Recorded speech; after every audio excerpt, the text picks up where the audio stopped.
This is a download from Reunions Weekend 2008 at the University of Virginia. Thomas Jefferson was not simply a classically educated gentleman of his time. He had exceptionally far-ranging interests, was a dedicated amateur musician, and drew up plans to build an ambitious art collection at Monticello while still in his 20s. In the spirit of UVA's founder, the arts are moving to center stage at the university. This podcast features an update on the university's ambitious arts campaign and is introduced by Andrea Douglas, curator of the University of Virginia Art Museum. But why we're here today is to have a discussion entitled Living Up to Jefferson's Artistic Dreams. And I have here with me my distinguished colleagues who are going to enlighten us about what's going on in the arts and at the university. I'm going to make my introductions first, then we'll have a series of questions, and then after that, entertain any of your questions, and then open the dialogue about what's happening at the university. To my immediate right is Larry Getty. He's the professor of art history and has been chair of the McIntyre Department of Art since 1995. He received his PhD from Columbia University and has taught at the University of Virginia since 1981. He served on the Virginia 2020 Arts Commission and has been involved in the planning committees for the Cars Hill Arts Grounds and the Arts Gateway Project. He's currently on the university's Arts Council, the University Art Museums Advisory Board, and the Museum's Collections Committee. His most recent work includes an essay on the relationship between the Little Ice Age of the early modern era and the rise of the winter landscape in Dutch and Flemish art. Next to Larry is Tom Bloom. Tom holds a PhD in theater from the University of Michigan and an MA in theater from the University of Minnesota. Tom designs for theater, opera, and ballet. His designs have been exhibited in Michigan and in Indiana and are appearing in the upcoming 9th edition of Parker Wolf's Scene Design and Stage Lighting. He is the author of Kenneth McGowan and the Aesthetic Paradigm for the New Stage Craft. Next to Tom is Bruce Holsinger. Bruce Holsinger is professor of English and music and chair of the McIntyre Department of Music. His books on the musical and literary cultures of the Middle Ages have won prizes from the Medieval Academy of America, the Modern Language Association, and the American Musicology Society. His research has been supported by fellowships from the John Simon Guggenheim Foundation, the National Endowment for the Humanities, and the American Council of Learned Societies. And finally, on the end there is Elizabeth Turner. Elizabeth Hutton Turner, a former senior curator of the Phillips Collection in Washington, D.C., was named Vice Provost for the Arts by President John T. Castine in 2008. Turner, an American art expert, joined the university's McIntyre Department of Art in September and was appointed a university professor. She received her bachelor's, master's, and doctoral degrees in art history at UVA. So, we're going to begin today's questions with Beth Turner. And my first question, Beth, is you're the university's Vice Provost for the Arts. Please tell us what that means. Well, being Vice Provost for the Arts in this particular situation means being the first Vice Provost for the Arts. So it's a brand new position.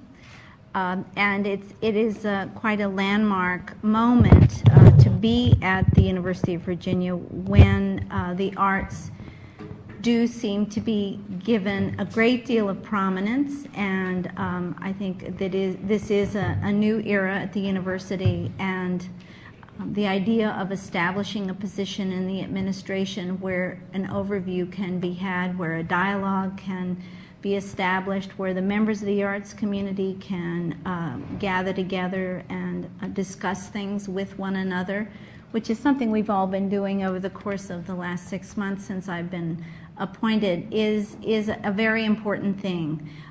We are a university that was actually conceived by an artistic vision.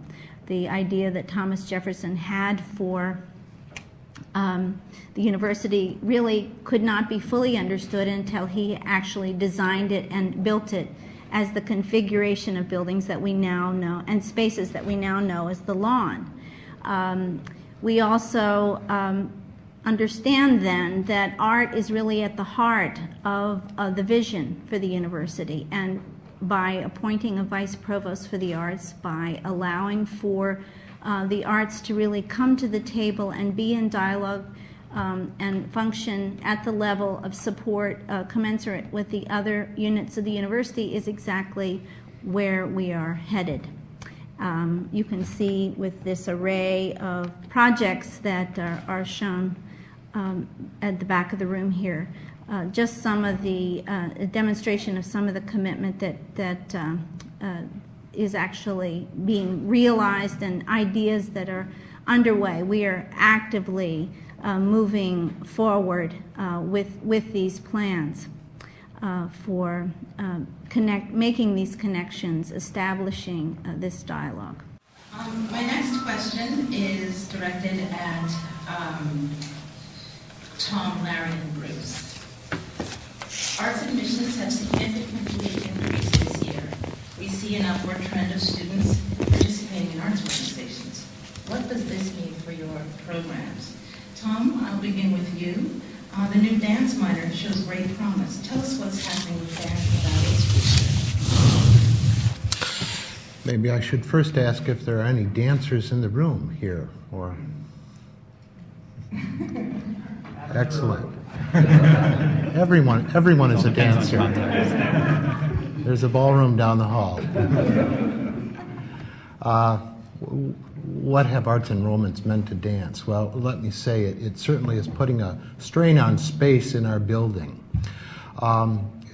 Dance has been long a vital part of life in the arts here at UVA, and only recently it's becoming institutionalized. That is, it's emerging as a program now in the drama department, beginning as a minor. Some of you may know or have been around when the drama building was erected back around 1974. That building opened, and at that time there was a dance instructor in our program by the name of Nora Shattuck. She was the wife of Roger Shattuck, a French Commonwealth professor who wrote The Banquet Years. Nora brought dance into our program and actually installed dance bars and mirrors in one of our rehearsal rooms. So for decades, dance was a part of drama, but over the years, it sort of drifted away, but still remained a very vital element in the life of the arts here at UVA. There are numerous dance groups all across grounds that existed and continue to exist, and all are in search of space to perform their various dance expressions. Anyway, 4 years ago, then interim Dean Karen Ryan called our department and asked us to interview a prospective candidate to teach dance courses in our department. And this resulted in hiring a woman by the name of Trish Gooley to start teaching several technique courses in dance. And that has currently been elevated now into a curriculum which consists of 2 levels of dance technique and ballet, modern, and jazz. We're teaching dance composition classes, we're teaching dance rep classes, contact improvisation classes. All total this past term, the number of student enrollment in dance courses was around 120 students.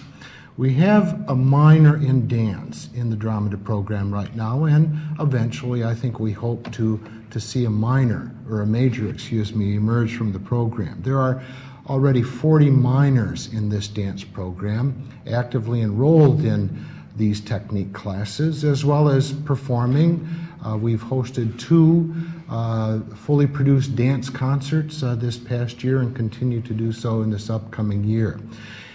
As I mentioned, space is certainly an issue for dance. Many of our classes meet in the Aquatics and Fitness Center. A few classes meet in the drama building itself. So we're looking forward to the future in anticipation of an expanded facility. I'll speak about that a bit later. But in order to house this emerging and pretty exciting program, currently it's under the leadership of Rose Pasquarella-Bouchon.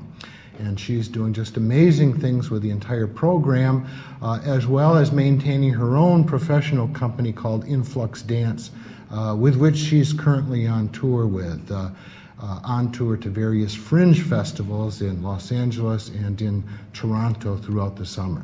Thank you, Tom. And Larry, has the Lindner Center made an impact on the programs and on the types of students you're attracting?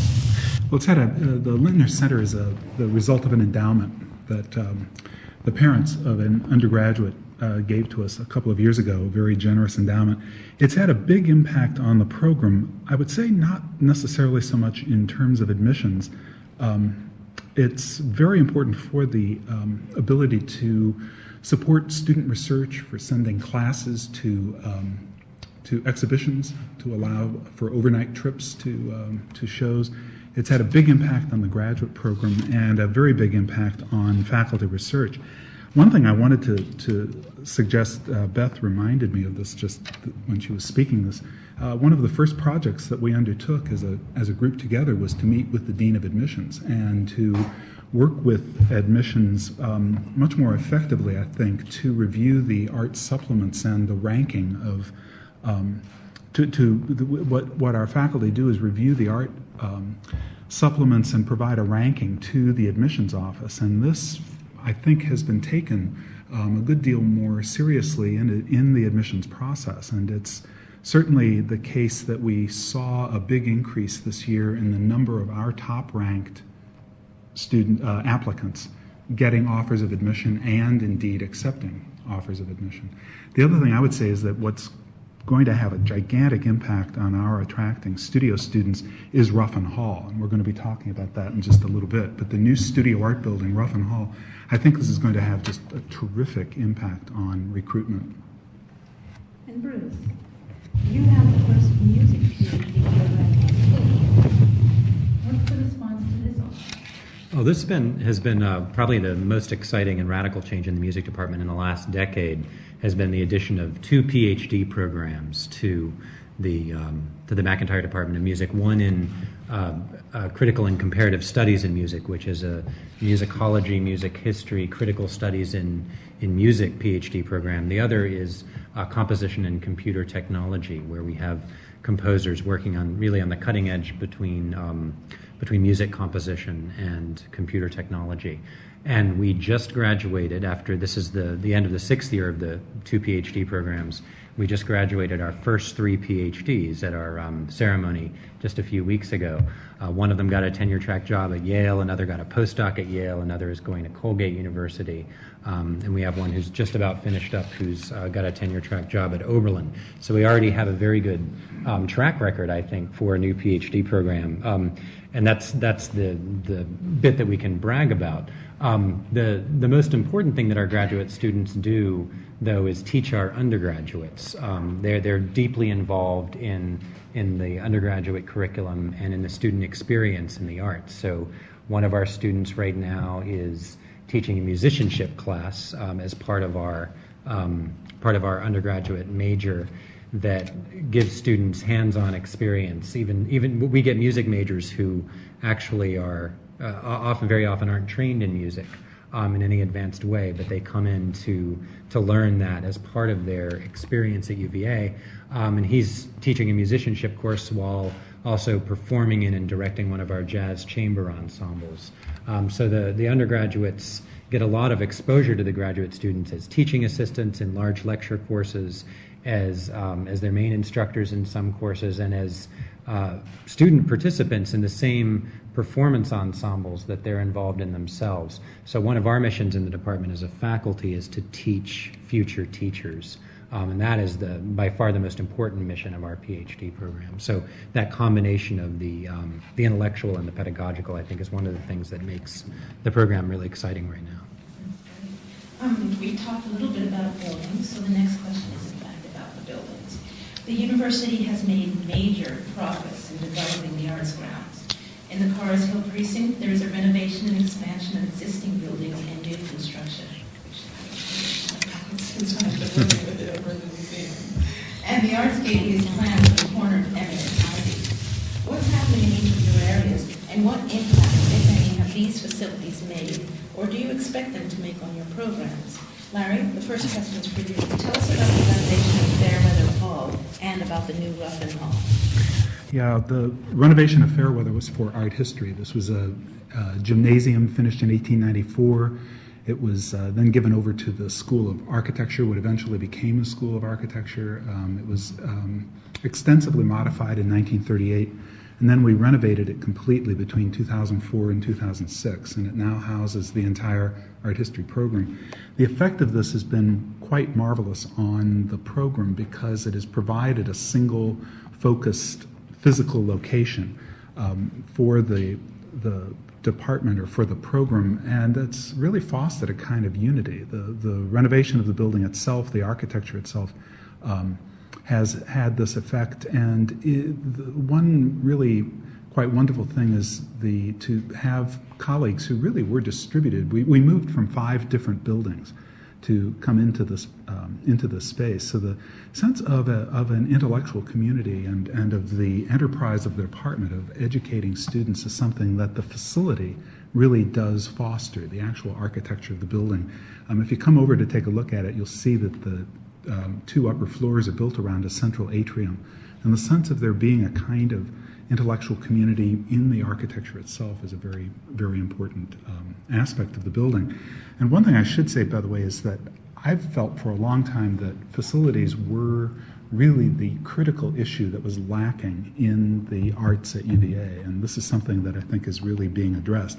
And we see this in Ruffin Hall, the new studio building. I think it's going to have a very similar effect on the studio program. That too is a program that was distributed among 2-3 buildings at any given time. The opportunity for students really to be exposed to a variety of different kinds of artistic media. That also has been built into the building, and the concept of the building is that it's a kind of community of workshops. The actual architectural form expresses this idea. And the building, I think, is going to have a similar transformative effect on the studio program, creating a good deal more interaction among the students and faculty, giving a greater sense of community and cohesiveness. The building, I think I can't stress enough just how important having this is for a program that has operated in what are basically makeshift spaces. To have actual made-to-order darkrooms, printing facilities, painting facilities, sculpture studios, it simply will have a transformative effect. And it is a program that I think is poised to take off. We have been increasing the number of undergraduate majors in recent years. We will be able to accommodate more in coming years. I think the building, as I just said, is going to be a terrific recruiting tool. Our facilities were frankly embarrassing up to this point, and certainly a turnoff. And students did not come to UVA to study studio art. They will now. Very smart, very talented students will come to UVA to study studio, and I think this is going to be one of the most important changes that this building will bring about. And Tom, what's on the horizon? Well, I certainly welcome Larry and all of his colleagues over to our end of grounds, since we've been over there in outer Siberia for many decades. And students, even recently, when teaching a class on central grounds, you invite them over to the theater building and they still have to ask, where is that? Because there isn't great cause for many of our students ever to reach that part of grounds. And this, with the appearance of Ruffin Hall in our precinct, is going to attract many more students to what will become this emerging arts ground. So I think we're all very excited about that. We're also excited by this idea of community, to finally bring together a cohort of artists in one place where we can exchange ideas. There is a fair amount of student exchange that goes on by their own volition, moving from studio art into theater, or other endeavors, and we certainly welcome that as well. But physically and architecturally, to be in a single location really is going to be a vast benefit to all of us, and we only hope that at some point in the near future, music is going to be able to join us over there in some form or fashion. Drama is currently involved in a very exciting project, which now is being broken down into two phases, and the first phase of which is the construction of the Ruth Kaplan Theater. There's an image of this in the back of the room. Please take a look at this. This is a 300-seat thrust theater that will be situated out in front of our current drama building. What will then reside really at the hub of Ruffin Hall, the drama building, and the architecture school. The Kaplan Theater has been made possible, or is being made possible, by a generous gift from Mort Kaplan and his wife Ruth to build what Ruth also considers to be the home of dance at UVA. So she finally envisions this as being a place where dance is going to flourish and grow on grounds and within the department. And most certainly you will find dance in this thrust theater. William Rahn Architects of Boston is currently working on this project with us. The theater itself probably is about a $14 million project, to then be followed by the second phase, which is an expansion of our drama building to finally offer studio spaces for our faculty. Currently, the faculty in drama, numbering about 24 at present, doubles up in their offices, and as artists or actors and designers, many of our classes are taught in that studio setting. So we look forward to all having our own private studios rather than sharing it with congenial colleagues. It's been a good ride, but it's going to be great to have additional space, but also additional studio spaces for our dance program, for our performance program. Currently, a lot of this is conducted right out in the lobby of the Culbreth Theater. So occasionally you'll find combat classes outside on the plaza of the theater. So we're capitalizing on every square inch of space that we can find. One of our basement studios is also being converted into a dance rehearsal studio. We've just received a portable sprung floor, so we can lay this for our dancers to rehearse in that area in the evening, because the Aquatics and Fitness Center is not available to them because they have programming there after 4 o'clock. So it's just, once we reach this phase 2 period, really going to be a wonderful addition, allowing our program and these dancers in particular to flourish and grow.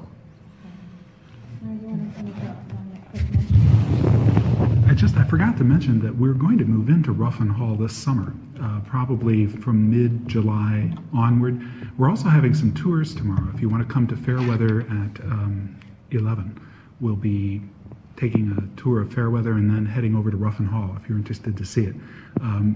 It will look a little daunting. It's going to be a hard hat tour, but progress is rapid, and we are planning to move in this summer. What's Wilmot's relationship to the museum? When I first got here, Millmont was a name that Millmont was a name I was not familiar with in any of my experiences here at the university. Millmont is actually located in the road that runs behind Barracks Road Shopping Center, and it used to be an old Pepsi plant, so it has somewhat the form of a Butler building. So it's a gigantic warehouse. And this building has had many use. Once it became owned by the university, we had many different uses. But among the uses that it now has is a portion of it has been carved out for climate-controlled storage for the museum, and also storage for the decorative arts collection. And one of the ideas that I have been pursuing as Vice Provost of the Arts is this idea of university collections, inventorying the collections, knowing what collections are housed where, and care of the collection. So this idea of climate-controlled storage is really very, very important for us to be good stewards of all the wonderful objects that are in possession of the university. you've been hearing about these various facilities and how we've been making good use of every square inch of space, and how we are being innovative and creative as we continue to grow and become the university of the future, as we're growing into these new areas. Millmont is a part of that. We are looking to work with the library. The library has received a Mellon grant to build a conservation lab. And we immediately saw the advantage, both the librarian and myself, and also the architect of the university, in building a conservation lab near climate-controlled storage. Because then you could begin to have not only have access to the university collections and objects, but also to analyze them. I don't know whether you've ever been present when a conservator takes an object in their hands and begins to analyze the different material aspects of an object, sort of forensically look at an object and be able to tell you the story of the artist's hand, something about the history of the object from that vantage point. It's quite an exciting thing. So we were looking to the advantages of these various units of the university, pooling their resources, making it not only a conservation lab for the library and its collections, but also for other university collections. So then we would make it a multidisciplinary lab. We would be able to bring in objects conservators, paper conservators, painting conservators, and then to create a study area and a study room for our students and for professionals to create access to this environment, to be able to have firsthand experience and knowledge of objects, hands-on work with objects, to conduct research in this way would give an edge to our program here at the university, and also would enable us to take, as I say, better care of our collections. It's quite an exciting thing. The museum has been actively involved in this, and as I said, the office of the university, the architect of the university, in their interest in not only the decorative arts here at the university, but also in the history of the buildings, analyzing building materials, being able to learn the history of the setting here at the university. So all of that has come into play to create an objects-based research program, which we anticipate will emerge from this wonderful opportunity to build a conservation lab. And what is the Millmont's relationship to the museum? Well, the museum's climate-controlled storage is at Millmont. And so you bring these two programs together, you're going to get a great deal of energy going on. As I said, to be able to create invitation and access to research.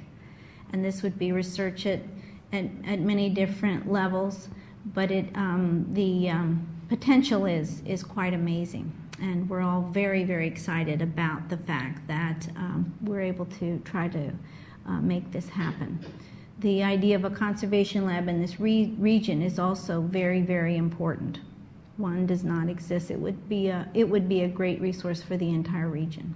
A rehearsal hall for the band program is planned for phase 1 of the Arts Gateway. There's a new music building and concert hall further into the future. How are you accommodating your growth? I would say with difficulty. The space is the biggest challenge that we have as a department, and we're in Old Cabell Hall, and we've been in Old Cabell Hall for about 100 years, and we love Old Cabell Hall. But if you looked at the music department 50 years ago, even 20 years ago, it would be unrecognizable compared to today, given the amount that we've expanded with a near professional caliber symphony orchestra that integrates performance faculty and students and community members, with the addition of a marching band program that almost doubled our enrollments and our credits immediately when it was founded a number of years ago. With the expansion of the jazz program and the chamber music programs, world music, we have African drumming and dance ensemble, we have a klezmer ensemble. So we're in a very limited amount of space, but with exponentially growing programs in performance and in our academic offerings. So we are really bursting at the seams. We have our practice studios are limited to about 20 that students, majors and non-majors alike, can come in and sign up for. We renovated a room deep in the dungeons of Old Cabell to create new teaching studios for our performance faculty. We're housing a number of our academic faculty out in some trailers over near the C1 parking lot. So we are really having some challenges, but I think we do a great job with what we have. The prospect of a rehearsal space, a permanent rehearsal space for the marching band is really exciting, and I think that's one thing that we're looking forward to with the Gateway project.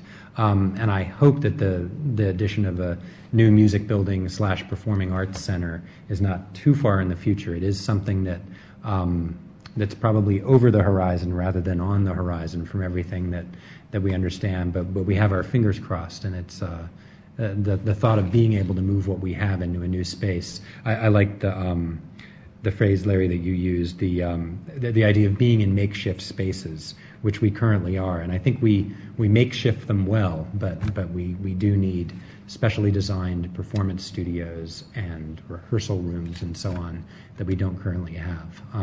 But it is a challenge, our biggest challenge, I would say. Well, Beth, the last question is reserved for you. Can you tell us about the future of the arts at UVA as you see it?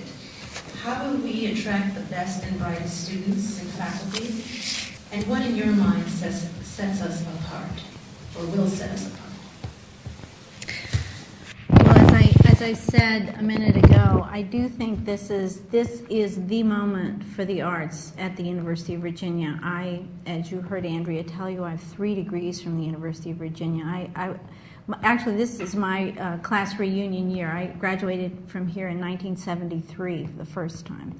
And I can tell you it was a much, much different place then, although I can also tell you how much I loved being here then. I was a university guide, and I loved the idea of the artistic conception of this university. And it is with that understanding of that vision and holding fast and holding true to that vision, knowing that is at the core the idea of the relationship of the faculty with the students. When you start talking about the whole business of the pedagogy of the university, it's so unique to the University of Virginia. No university existed like this, where the students and the faculty lived near one another, where there was this close relationship. The Lindner Center, Larry can tell you, is really at the heart of that gift. What made that program possible was the relationship between the faculty and a student and a grateful family for this wonderful experience, this dialogue, this exchange that can happen here, and the freedom of the pursuit of knowledge and research that each student is granted here, a wonderful individual experience. So the moment for the arts is now. I was convinced of this by President Castine, that in fact what we want to accomplish here is equally unique and true to the founding of this university. What we're looking to is not to create a school, a separate school of the arts, a separate and segregated precinct necessarily for the arts, but what we're looking for is an art-infused curriculum where the dialogue is an interdisciplinary one, where the university, all the disciplines of the university come to see and value how the arts really contribute to our understanding and encounters with the world, and our understanding and encounters with how we apprehend the world and learn about the world and research the events of the world.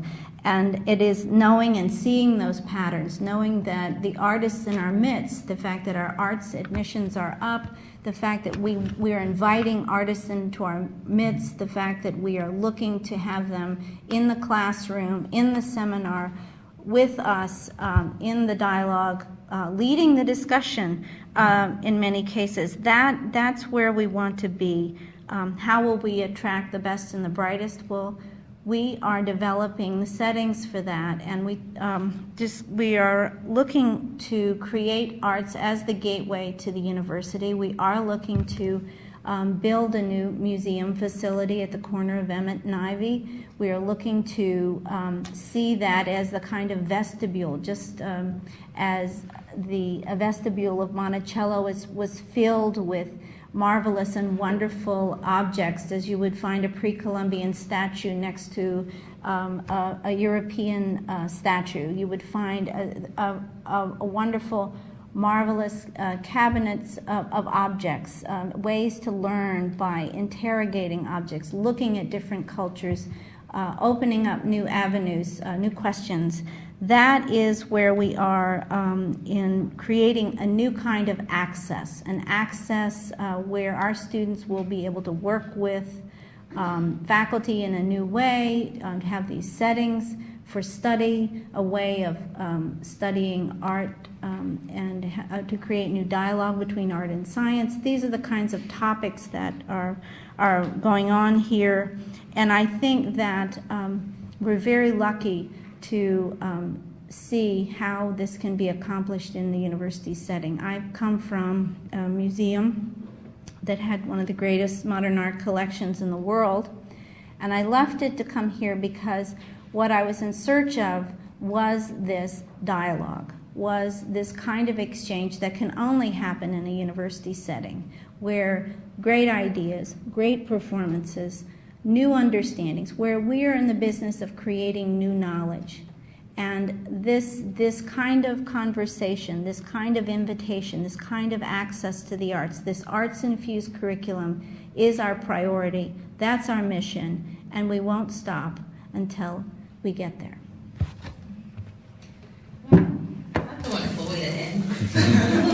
It gives us a lot to think about, and I'm sure you all have questions, so I'd like to open the floor up for that. If anyone would like to address any of the comments, please do. Well, this is just a general question for all of you. We realize we're starting out classmates, so we know each other. You were one of the, I guess, first 500 women then.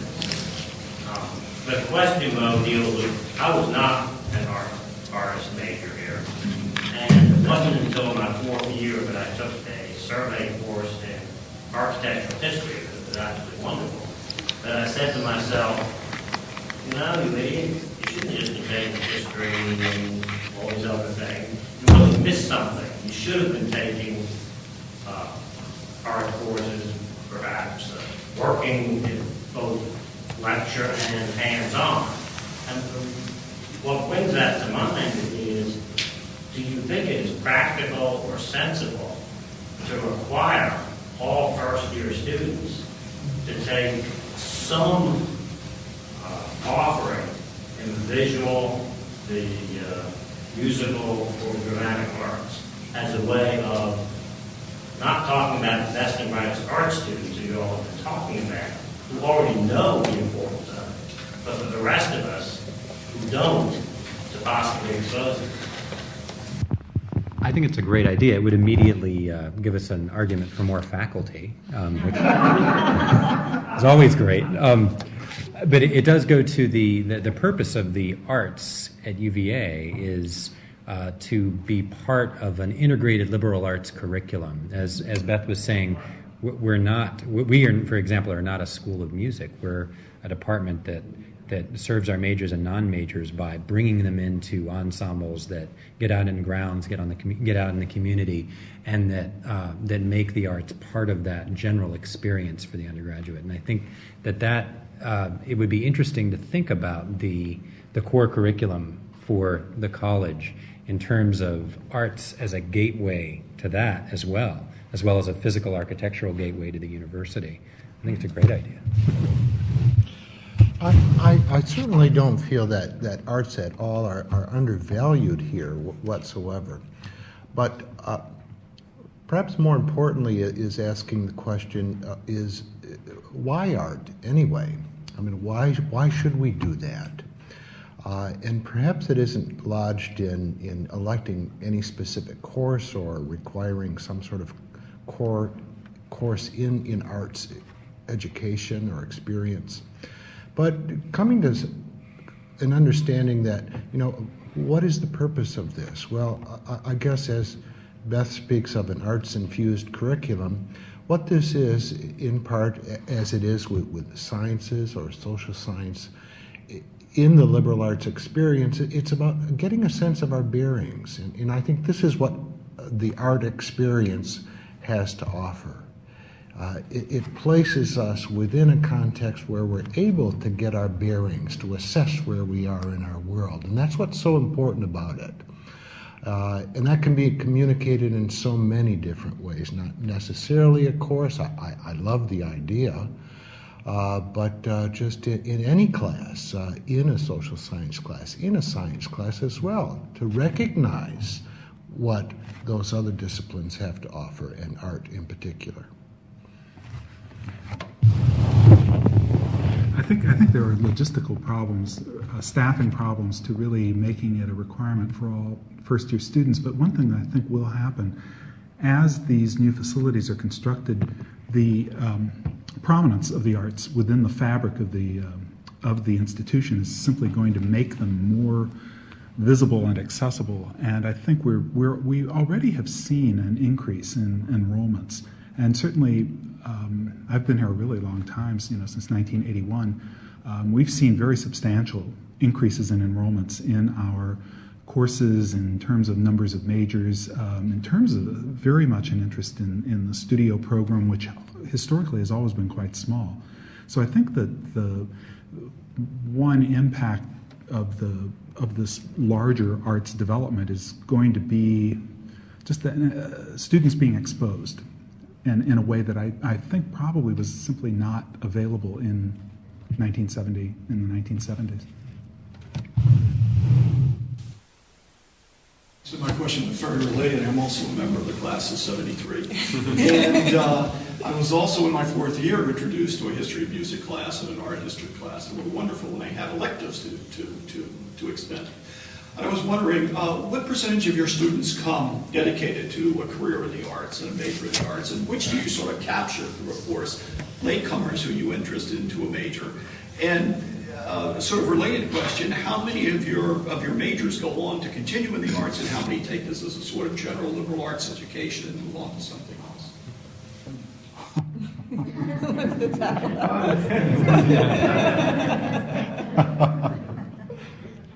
An awful lot of music majors are double majors, and that is maybe a result of parental pressure. I can imagine that. I certainly got the same kind of pressure, and I was in a school of music, but got the same kind of pressure to double major in liberal arts.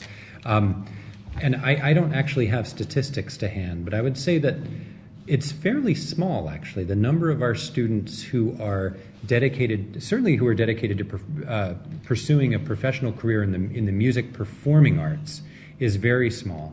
But some do. I mean, we've had students go on to get an MFA at Juilliard in piano performance in recent years, for example. I mean, that's the kind of, we have students who are an extremely high caliber of musical performer. Then we have a lot of students, again, who use the music major as an opportunity to explore a lot of different walks of life. And so a lot of them get very interested in musical production and so on. And so we have students who go on to law school, or to commerce school, to get an MBA, to think about the relationship between music and commerce and explore opportunities in that area, like orchestral management, for example. In my experience, the students tend to come both to art history and studio art relatively late. They often don't know it exists. They come here curious, interested. There are a lot of things they're interested in studying. I don't think that we have, up to this point, really been attracting undergraduates to study either of those fields. My suspicion is that with improved facilities, we are going to see an uptick in the number of students who are, they're being admitted. These students it's a very highly competitive situation. Students are very bright. They're getting into a number of good schools. With the improvement in facilities, students who have a kind of interest and commitment are going to pick UVA. I think that's something that will happen. We too have this situation of double majors. One thing that I've been very supportive of as a way of helping our majors is we have been developing an MA program in arts administration, and I think that it's an add-on fifth-year program, and I think this will provide some of those students who have a more, how would you say, practical-minded kind of interest. They are not seeing themselves as necessarily great performers, but they are deeply interested in this. They can look to pursue this. This is a program we will be submitting to the Faculty Senate, and then to it'll have to go to the state, to the Board of Visitors, and then to the state, but that should be in this coming year. A little bit of a statement or comment and then a little bit of a question. I was an art history major, graduated in '98, and just to answer your question a little bit, I fell into it.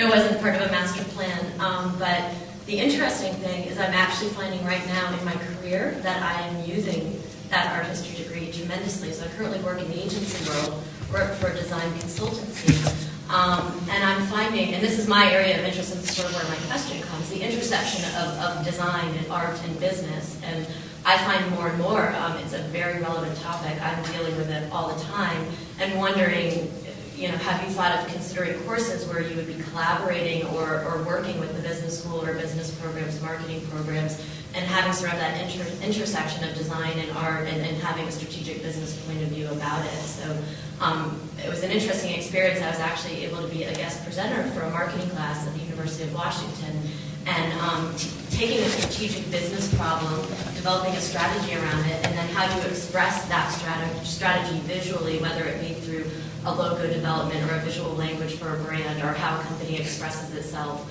It was a really interesting conversation where you're using all these art history terms that you actually learn in art history, but yet you're using it in a business setting, in a business context. And it was a really exciting class that I tremendously enjoyed doing for the day. And I was like, gosh, I'd love to sort of create some career around this. But is there a way, or are you looking at ways within the university today to sort of bring that cross-pollination, I think, between art and business? Because it's I find it a really exciting intersection, and I definitely got the chastising from my parents when I majored in art history of, what are you going to do with that degree when you graduate? And I look back now and say, I couldn't have had a better background, and I actually really do use that degree almost every day in what I do. I'm actually delighted to hear that in many ways. But this arts administration program is, in fact, I was going to say, please let me have your card, because we can use exactly this kind of experience in developing this program. I think that intersection can take a number of different forms, and we're really at a stage of developing this. So George Sampson is the man who's really pushing this idea, but he and I have spent quite a lot of time talking about this, and I'm keenly interested to see it develop. Yeah, and it was interesting how this marketing professor was so, at the University of Washington, was so interested in this and wanting to have that dialogue with people in the design community, but for his business class. So it's an interesting intersection, I think, that you're seeing more and more. Let's talk.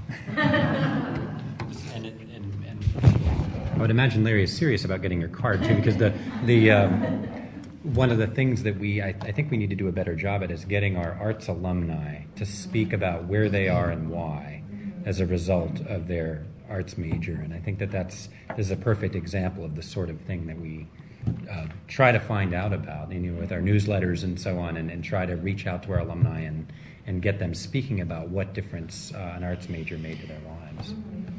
I would say, ironically, perhaps, for undergraduates leaving our program who are not majors, they've been the most successful performers in the professional world, either in film or on stage.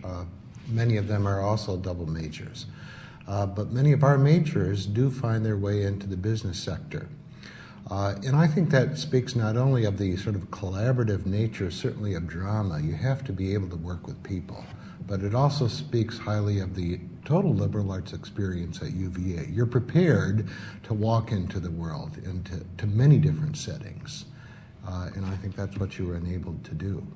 My daughter graduated a year and a half ago, and she just recently moved to New York City with a major in music and English. And she's writing for an agency, a marketing agency that has high-end fashion clients. And she's also doing some graphic work for them already.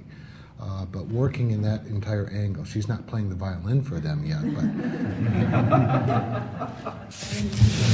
I think we have time for one more question. Okay. Go ahead. With enrollment pressures at UVA and all the Virginia schools, are there classroom space available and faculty available for the incoming students that want to go into performing arts or say drama or whatnot? Do they have a position once they arrive in classes? There's a new initiative that's being led again by Karen Ryan, who just left the deanship of the college.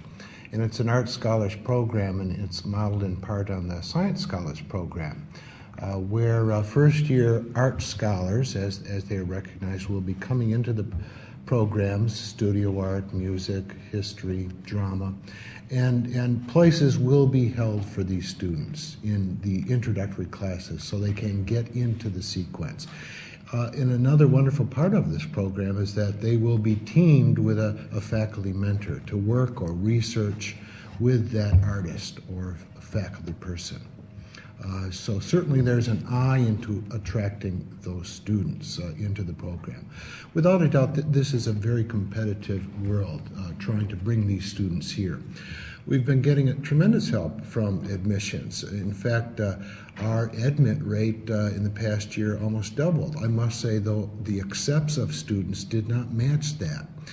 And it leaves me scratching my head, and I can only say what I think many of us have heard here already, is that students are really looking for some very fine facilities in which they can work with faculty, and that's what we will be able to offer them to be competitive in that way.